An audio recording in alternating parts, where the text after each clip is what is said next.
الحمد لله رب العالمين والعاقبة للمتقين والصلاة والسلام على سيد الأنبياء والمرسلين أما بعد فأعوذ بالله من الشيطان الرجيم بسم الله الرحمن الرحيم ألا إن أولياء الله لا خوف عليهم ولا هم يحزنون صدق الله العظيم إن الله وملائكته يصلون على النبي يا أيها الذين آمنوا صلوا عليه وسلموا تسليما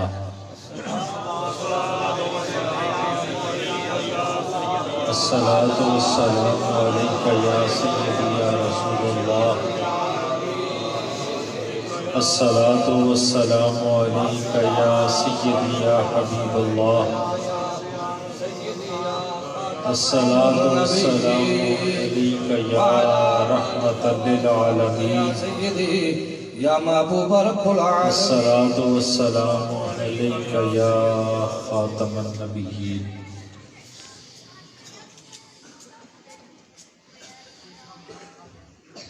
وہ محمد بھی احمد بھی محمود بھی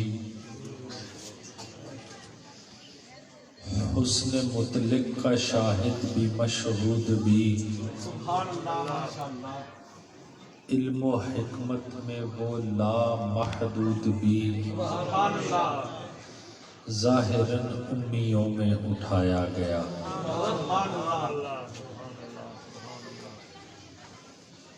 میرے نہایت واجب الاحترام حاضرین محفل، کافی دیر سے، لیکن اتنی زیادہ بھی دیر سے نہیں، بڑی جسے کہتے ہیں نا عام زبان یا عرف عام میں کہ دکھتی رگ پہ ہاتھ رکھا تھا قبلہ پیر صاحب سید علامہ سید اسد شاہ صاحب نے۔ میں کیا کہنا چاہ رہا ہوں آپ میری مراد سمجھ گئے ہوں گے جن حضرات نے ان کی گفتگو سنی۔ آپ محفل میں تشریف لائے، چل کے آئے، یقیناً آپ کا یہاں پہ آنا اس میں آپ کی کوئی غرض و غائط شامل ہوگی، ایسے ہی ہے، آنے کا کوئی مقصد تو ہوگا نا، یا بغیر کسی مقصد کے ہی تشریف لے آئے، کوئی نہ کوئی، اور یقیناً اکثر کی غرض و غائط یہی ہوگی کہ صاحب عرس کا فیضان حاصل کیا جائے، اس سے آگے آقا کریم علیہ الصلاۃ والسلام کی بارگاہ میں یہ محفل میں بیٹھ کے اپنی بھی حاضری لگوائی جائے، اور اس کے بعد جو ایک نہایت ضروری چیز علماء بیٹھے ہیں وہ یہ اس عرس پہ آنے کی جو ایک غرض اور غائط جو یقیناً آپ کی ہوگی بھی اور ہونی چاہیے بھی، وہ یہ کہ نعت رسول مقبول صلی اللہ علیہ وآلہ وسلم علماء بیٹھے ہیں، اس کا بہت بڑا مقام ہے، اور وہ عشق رسول صلی اللہ علیہ وآلہ وسلم کی منزل کو پا لینے کا ایک بہت بڑا ذریعہ ہے۔ لیکن اس منزل کو آپ تب تک نہیں پا سکیں گے جب تک آپ تقوی و پرہیزگاری اختیار نہیں کریں گے۔ اب یہ تقوی اور پرہیزگاری جو ہے یہ ہمیں کیسے حاصل ہوگی، ہمیں اس کے متعلق کون بتائے گا؟ وہ ہمیں یہ علماء بتائیں گے۔ نعت رسول مقبول جو ہے وہ آقا کریم علیہ الصلوۃ والسلام کی محبت جو ہے اس کو اپنے دل میں گرمانے کا ایک ذریعہ ضرور ہمارا ہے، اور ہمارے عقیدے کا یہ ایک بہت اہم جز ہے۔ لیکن یہ منزل اس وقت تک نہیں پا سکیں گے جب تک تقوی اور پرہیزگاری اختیار نہیں کریں گے، اور اس تقوی کی منزل کو رستہ کون سا جاتا ہے وہ پھر یہ علماء بتائیں گے کہ وہ کیسے اس منزل کو پانا ہے۔ اس عرس کے انعقاد پذیر کرنے کا مقصد کیا ہے؟ میں نے یہ بات آپ کو سمجھانی ہے سر۔ اس کا مقصد اور اس کی غرض و غائب کیا ہے؟ اس میں کوئی شک نہیں کہ صاحب عرس کا فیض جو ہے وہ ہم نے حاصل کرنا ہے، اس کے پاس بھی آپ نے اپنی حاضری لگوانی ہے، اللہ کی بارگاہ سے بھی اس کی کچھ رحمتیں اور برکتیں حاصل کرنی ہے۔ لیکن یہ ایک احتساب کا ذریعہ بھی ہے ہمارے لیے۔ کس کے لیے؟ ہمارے لیے۔ وہ کس طرح؟ احتساب کا ذریعہ کس طرح؟ یہ بات میں نے آپ کو بتانی ہے۔ احتساب کا، خود احتسابی کا یہ اہتمام اس طرح سے یہ عرس پاک بھی ہے کہ ایک ہم جیسا بندہ اللہ کا، ہم جیسا بندہ اللہ کا اٹھتا بیٹھتا کھاتا پیتا سوتا جاگتا، ہمیں میں سے اٹھ کے یہ ایک ہم جیسے ایک اللہ کے بندے نے یہ مقام کیسے حاصل کر لیا؟ یہ ہم نے جو جتنے اس عرس پاک پہ آئے ہیں ہم نے اس کو اپنے مد نظر رکھنا ہے کہ یہ مقام اس نے کیسے حاصل کیا، وہ مقرب بارگاہ وہ کس طرح ہوا۔ بات آپ نے میری ذہن میں رکھنی ہے کہ تقوی کی منزل پرہیزگاری کی پائیں گے، پھر عشق رسول صلی اللہ علیہ وآلہ وسلم کا جو اصل جو حقیقی جو عشق رسول ہے وہ تب ہمیں حاصل ہوگا۔ اب یہ ہم جیسا بندہ، ہم جیسے ہی بندے تھے نا یہ اللہ کے سائیں صاحب جو تھے، وہ ظاہری طور پہ وہ ہم جیسے ہی تھے، چلتے پھرتے تھے اسی علاقے میں، غالباً اٹھتے بیٹھتے تھے، سوتے جاگتے تھے، کھاتے پیتے تھے، ہم اسی طرح باتیں کرتے تھے جیسے ہم گفتگو کر رہے ہیں۔ لیکن یہ اللہ کا قرب انہیں کیسے حاصل ہوا، ہم نے اس بات پہ غور کرنا ہے۔ یہ ہے خود احتسابی کا مقام کہ یہ مقام انہیں کیسے حاصل ہوا، یہ مقام انہوں نے کیسے پا لیا۔ یہ وہ کون سا مقام؟ وہ مقام کہ جس مقام کو دیکھ کے اللہ کے فرشتے بھی جھک جاتے ہیں، وہ مقام کہ وہ اس جگہ پہ اس سرزمین پہ بیٹھ کے لوح محفوظ پہ دیکھتے ہیں۔ یہ مقام ہم جیسے ایک بندے کو کیسے حاصل ہوا، اور وہ مقام کہ وہ اس کا دل جو ہے وہ اللہ کا فرش عرش بن گیا، یہ مقام انہیں کیسے حاصل ہوا۔ اور وہ مقام کہ جس کے متعلق حدیث پاک میں آتا ہے، آقا کریم علیہ الصلوۃ والسلام فرماتے ہیں کہ قیامت والے دن اللہ اپنے ان خاص بندوں کو قیامت والے دن نورانی ممبروں پہ بٹھائے گا۔ وہ ممبر وہ مقام انہیں کیسے حاصل ہوا؟ وہ کیسے اللہ کا قرب انہوں نے پا لیا؟ وہ مقام کے حدیث پاک میں آتا ہے کہ قیامت والے دن علماء بیٹھے ہیں، شہداء اور انبیاء بھی ان کے مقام پہ رشک کریں گے۔ اب نبی کا مقام جو ہے نا وہ ولی کے مقام سے بہت آگے ہے، لیکن یہاں پہ حدیث پاک میں اللہ کے ولیوں کا مقام سمجھانے کے لیے آقا کریم علیہ السلام نے یہ ارشاد فرمایا کہ ان کا مقام کیا ہے، کہ قیامت والے دن انبیاء اور شہداء بھی ان کا مقام دیکھ کے رشک کریں گے، اور رشک کرتے ہوئے اللہ کی بارگاہ میں یہ عرض کریں گے کہ اے مالک و خالق، یہ تیرے کون خاص بندے ہیں، یہ تیرے کون خاص بندے ہیں، یہ مقام، اتنا خاص مقام انہیں کیسے حاصل ہوا؟ اب جو جواب اللہ پاک نے ارشاد فرمایا نا وہ آپ نے یاد رکھنا ہے کہ وہ اللہ، یہ میرے وہ خاص بندے ہیں کہ جب میری ساری مخلوق سو جاتی تھی، کیا کرتی تھی؟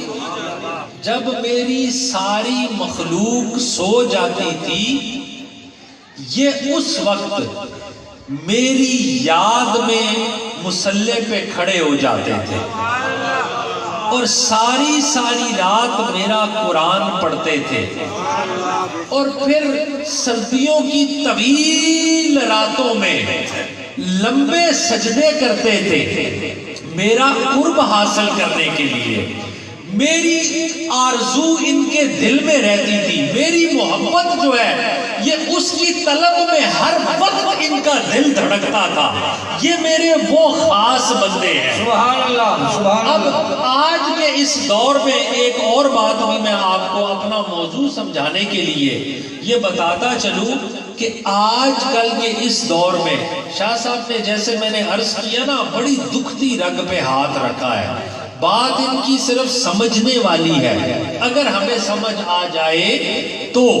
اب آج کے اس دور میں ولایت کی جو عام اصطلاح ہے نا وہ بدل چکی ہے، ولایت کی اصطلاح جو ہے وہ آج کل کے ولیوں کا کیا، اللہ کے ولیوں کا کیا تعارف ہے اس دور میں؟ شاہ صاحب نے کہا نا بڑا پرفتن دور ہے، اس پرفتن دور میں اللہ کے ولیوں کی ہمیں کیا پہچان کروائی جاتی ہے، ہمیں کیسے بتایا جاتا ہے کہ وہ اللہ کا بڑا خاص بندہ ہے، وہ بڑا اللہ کا مقرب بندہ ہے، اس کا کیا تعارف ہمیں کروایا جاتا ہے؟ اس کا تعارف یہ ہے آج کے اس دور میں کہ وہ کوئی ایسا عمل کر کے دکھا دے کہ جس سے ہماری عقل حیران رہ جائے، جو ہماری عقل سے ماورا۔ آپ میری بات، میری اشارہ میرا سمجھ رہے ہوں گے۔ آج کے اس دور میں کیا تعارف ہے اللہ کے خاص بندوں کا، اللہ کے ولیوں، کیا تعارف ہے؟ وہ کہتے تھے وہ بڑے پہنچے ہوئے بزرگ ہیں۔ کیسے بزرگ ہیں جی؟ تمہیں کیسے؟ اب جو یہ ان کو ولایت کا درجہ جو ان کو دے رہا ہوتا ہے نا وہ اس ولایت کی واؤ سے بھی واقف نہیں ہوتا۔ کیوں نہیں واقف ہوتا؟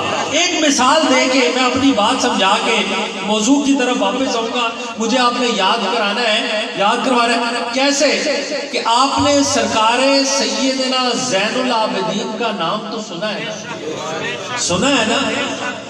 اب اکثر کو علماء کو چھوڑ کے آپ کے اصل نام کا بھی نہیں پتا ہوگا۔ آپ کا یہ لقب ہے زین العابدین، عابدوں کی زینت۔ کس کی؟ عابدوں کی، عبادت کا جو وہ درجہ، عابدوں کی زینت۔ آپ کا ایک اور لقب بھی ہے سید الساجدین، سید سجاد بھی آپ کو کہا گیا ہے، سجدہ کرنے والوں کا سردار۔ اب آپ کا نام بھی میں آپ کو بتاتا چلوں، آپ کا اصل نام علی ہے، اپنے دادا کے نام پہ کیا ہے؟ علی، علی بن حسین بن علی، یہ سیدنا زین العابدین کا آپ کا اصل نام ہے۔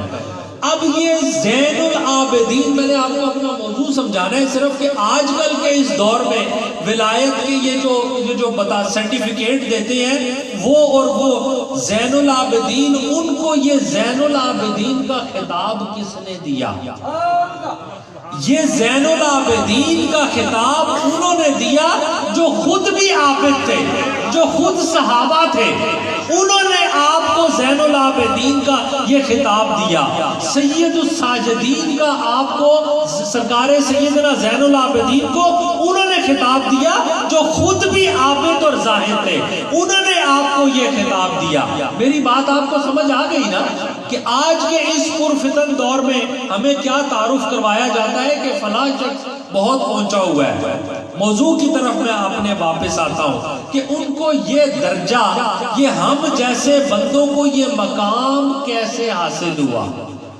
یہ ہم جیسے ہی تھے نا، یہ اللہ کے بندے ہم جیسے۔ اب ایک اور بات بھی آپ کو بتاتا چلوں کہ کسی بھی اللہ کے ولی سے اظہار کرامت کا ہونا بالکل بھی کوئی ضروری نہیں ہے۔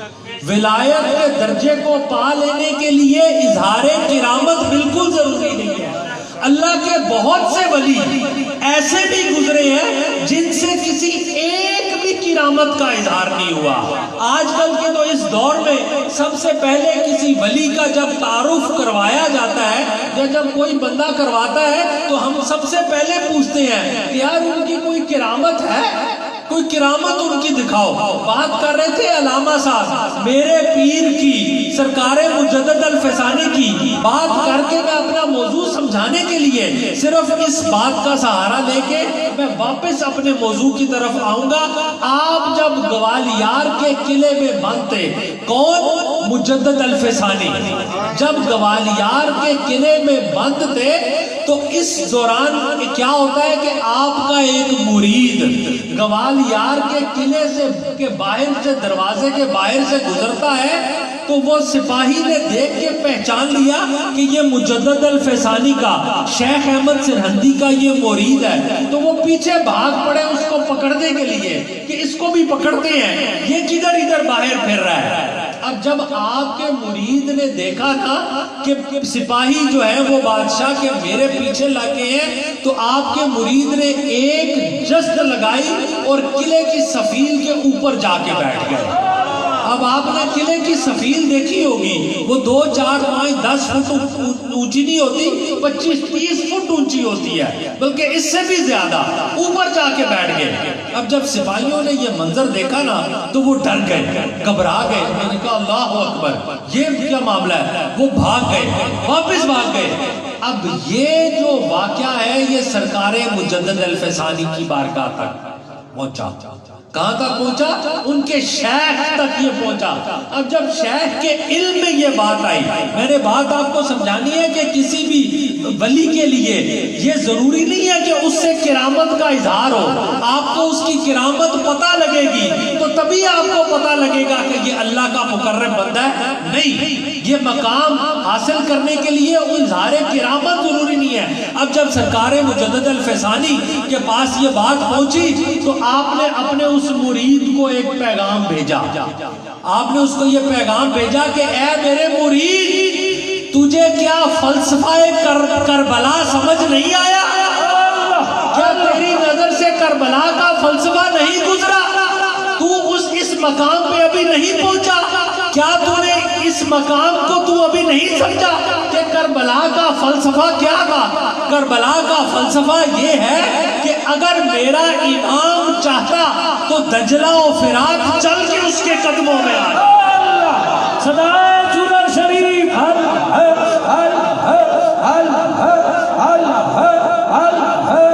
فیضان خاتگان چورر شریف۔ آپ نے پیغام بھیجا کہ کربلا کا فلسفہ یہ نہیں ہے، اگر میرا امام یہ چاہتا تو ادھر سینکڑوں کرامتیں دکھا سکتا تھا، لیکن اس نے استقامت دکھائی ہے۔ مشیت الہی میں وہ راضی بالرضا رہ کے میرے امام نے اس منزل کو حاصل کیا ہے۔ واپس آتا ہوں کہ انہوں نے یہ مقام کیسے حاصل کیا۔ یہ ہم جیسے بندے، ہم جیسے، بات سمجھ آ رہی ہے؟ میں کوئی بہت مشکل بات تو نہیں کر رہا، بہت مشکل، میں نے کسی گفتگو کا میں نے کوئی موضوع تو نہیں چنا، بات سمجھ آ رہی ہے نا کہ یہ اس محفل میں آنے کا اصل مقصد کہ ان کا مقام حصول فیض تبھی حاصل ہوگا۔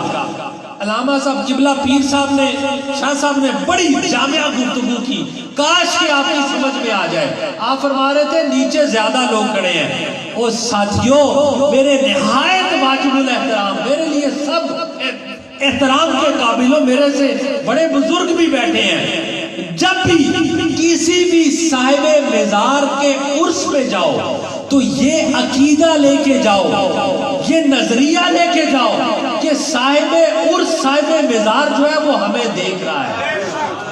ہم جب یہ جو اس کے مزار، اس کے عرس پہ حاضر ہوئے ہیں تو وہ صاحب عرس کوئی بھی ہے، صرف سائیں جی نہیں، کسی بھی مزار پہ جب جاؤ عرس پہ حاضری کے لیے تو یہ نظریہ، یہ سوچ، یہ عقیدہ لے کے جاؤ کہ صاحب مزار جو ہے وہ ہمیں دیکھ رہا ہے۔ اب میں بات بڑی ہو جائے گی، میں اس طرف نہیں جاتا کہ اب کیا صاحب مزار جو ہے وہ آپ کو اس محفل میں بیٹھے ہوئے دیکھ کے خوش ہوگا یا اس محفل سے باہر دیکھ کے خوش ہوگا؟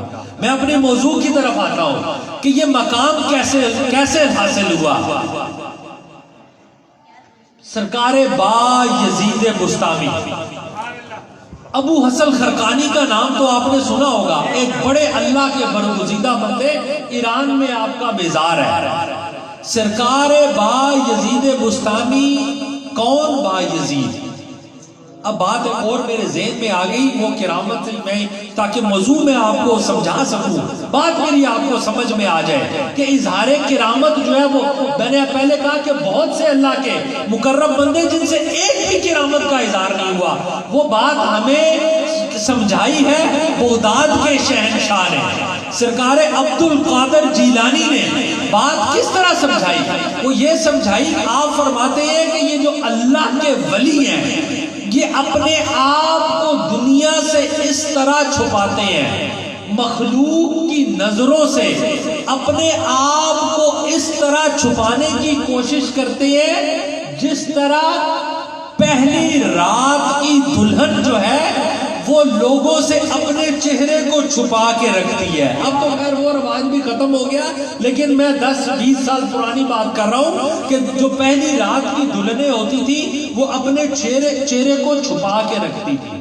چہرے ایسے ہی ہے نا، جو میں نوجوانوں سے نہیں، میں تھوڑے سے جو بڑے ہیں میں ان سے پوچھ رہا ہوں، اپنی عمر والوں سے، جو دلہن جو ہے وہ چہرے کو عام جو باراتی ہوتے تھے، شادی پہ جو مدعو لوگ ہوتے تھے ان سے چھپا کے رکھتی تھی۔ اس کا مقصد کیا تھا؟ اس کا مقصد چھپانے کا یہ ہوتا تھا کہ آج میرا چہرہ جو ہے وہ میرے جو من کا بادشاہ ہے وہی دیکھے گا۔ یہ سرکار شہنشاہ بغداد نے بات سمجھائی کہ یہ اللہ کے مقرب بندے اس طرح، اب یہ اگر کرامتوں کا اظہار کرنے لگ جائے تو پھر تو یہ نہیں چھپیں گے نا، وہ اس طرح اپنے آپ کو لوگوں سے چھپا کے رکھتے ہیں۔ سرکار با یزید بسطامی اپنے عقیدت مندوں کے ساتھ سفر پہ جا رہے ہیں، آپ ایک جگہ پہنچتے ہیں۔ اب ان کو میں نے بات ادھر لے کے آنا ہے کہ یہ مقام کیسے حاصل ہوا۔ آپ چلتے چلتے ایک جگہ پہ پہنچتے ہیں اور اس جگہ کی مٹی کو اٹھا کے آپ سنتے ہیں۔ کس کو؟ مٹی کو۔ اب ان کا مقام دیکھیے گا، مقام کیسے حاصل ہوتا ہے میں وہ بھی سب آپ کو بتاؤں گا۔ مٹی سونگتے ہیں اور سونگتے جو ہی آپ نے اس سرزمین کی مٹی کو سونگا آپ بے ساختہ رقص کرنے لگ گئے، جھومنے لگ گئے مٹی کو سونگتے ہی۔ اب جو آپ کے ساتھ جو آپ کے عقیدت مند تھے وہ بڑے حیران ہوئے اور پوچھنے لگے، یا شیخ یہ کیا معاملہ ہے؟ آپ نے مٹی کو سونگا اور سونگتے ہی آپ جھومنے لگ گئے۔ اب جو با یزید بسطامی نے جواب دیا اس کو آپ نے یاد رکھنا ہے۔ آپ نے جواب دیا کہ مجھے اس مٹی سے اپنے یار کی خوشبو آ رہی ہے۔ کیا آ رہی ہے؟ اپنے یار کی خوشبو آ رہی ہے۔ اب عقیدت مندوں نے عرض کیا کہ یا حضور اگر ایسی بات ہے تو ہمیں بتائیے وہ آپ کا دوست اس علاقے میں کہاں ہے، ہم بھی کچھ فیض حاصل کر لیں، ان کی دست بوسی کر لیں، ہم بھی ان سے مل لیں۔ تو آپ فرمانے لگے با یزید تم اس کو کیسے مل سکو گے، کیونکہ وہ تو ابھی عالم ارواح میں ہے، نہ ابھی اپنے باپ کی پشت میں آیا ہے، نہ اپنی ماں کے پیٹ میں آیا ہے، وہ تو ابھی عالم ارواح میں ہے، اور اس کا نام ہے ابو الحسن خرقانی۔ اب یہ وہ ابو الحسن خرقانی، اب یہ مقام کیسے حاصل ہوتا ہے؟ میں نے آپ کو یہ بات سمجھانی ہے کہ یہ مقام کس طرح یہ پال سرکار ابو الحسن خرقانی، آپ کا جو ذریعہ معاش تھا، آپ کا ذریعہ معاش تھا، آپ جنگل سے لکڑیاں توڑ کے لا کے شہر میں آپ بیچ کے تو آپ اپنی روزی روٹی کا جو ہے وہ ذریعہ آپ نے بنایا ہوا تھا۔ 4 دانگے عالم شہرت تھی ابو الحسن خرقانی کی۔ اب کچھ لوگوں نے سنا اور وہ آئے آپ کے پاس جو ہے وہ آپ کے حلقہ ارادت میں داخل ہونے کے لیے، آپ کی ہاتھ میں بیعت کرنے کے لیے آئے، لیکن جب وہ وہاں پر پہنچے تو ان کو کیا پتہ لگا کہ ابو الحسن خرقانی گھر پہ موجود نہیں ہے۔ انہوں نے گھر کی دستک دی۔ یہ مقام کیسے حاصل ہوتا ہے میں نے آپ کو یہ بتانا ہے۔ یہ ہم جیسے بندے جو جنگل سے لکڑیاں کاٹ کے لا رہے ہیں، جن کی خبر ان کے آنے سے کئی سال پہلے اللہ کا ولی دے رہا ہے، یہ مقام کیسے حاصل ہوتا ہے، یہ کس طرح یہ مرتبہ پایا جاتا ہے؟ جب انہوں نے دروازے پہ دستک دی، اندر سے آپ کی جو اہلیہ تھی انہوں نے پوچھا کون ہو، تو ان لوگوں نے جواب دیا کہ ہم فلاں شہر سے آئے ہیں اور ابو الحسن خرقانی کے ہاتھ پہ بیعت کرنا چاہتے ہیں۔ اب جب آپ کی اہلیہ نے یہ بات سنی نا تو آپ نے اندر سے جو ہے کچھ نامناسب گفتگو شروع کر دی ابو الحسن خرقانی کے متعلق۔ فرمانے لگی کہ یہ کس ظالم کے ہاتھ میں بیعت کرنے کے لیے تم آ گئے ہو، وہ تو بہت ظالم ہے، اور آپ کے متعلق انہوں نے بہت سی نازیبا الفاظ جو ہے وہ آپ نے وہ کہے۔ اب جب ان لوگوں نے یہ سنا تو وہ یہ سوچنے لگے یار ہم اتنی دور سے یہ سفر کر کے آئے ہیں تو ایک بیوی سے اچھا حال کسی بندے کا اور کون جان سکتا ہے، تو یہ ہے تو پھر الحمدللہ ہمیں اللہ نے بچا لیا۔ انہوں نے اپنے ارادہ بدلا اور واپسی کا سفر شروع کیا۔ اب جب واپسی کا سفر شروع کیا تو رستے میں کیا ہوتا ہے کہ ایک بندہ آ رہا ہے اور اس نے اپنے سر پہ لکڑیوں کا گٹھا اٹھایا ہوا ہے۔ کیا اٹھایا ہوا ہے؟ لکڑیوں کا گٹھا اٹھایا ہوا ہے، اور وہ لکڑیوں کا بوجھ اس سے اٹھایا نہیں جا رہا، وہ بوجھ اسے اٹھایا اس نے نیچے رکھتا ہے، اور وہ سر اوپر کر کے یہ دعا کرتا ہے کہ ہے کوئی اللہ کا بندہ جو میری مدد کرے ان لکڑیوں کو شہر تک پہنچانے میں، ہے کوئی اللہ کی مخلوق میں ایسا بندہ جو آج میری مدد کرے۔ اب وہ بندے یہ سارا ماجرا دیکھ رہے ہیں، اب وہ کیا دیکھتے ہیں کہ جنگل سے ایک شیر چلا آ رہا ہے، اور وہ شیر چلتے یہ مقام کیسے حاصل ہوا ہم جیسے بندے کو، بات اتنی میں نے صرف سمجھانی ہے۔ شیر آ کے آپ کے قریب بیٹھ گیا، آپ نے وہ لکڑیاں بھی شیر کے پشت پہ رکھی، اور پھر پشت پہ رکھ کے آپ بھی اس کی پشت پہ سوار ہو گئے۔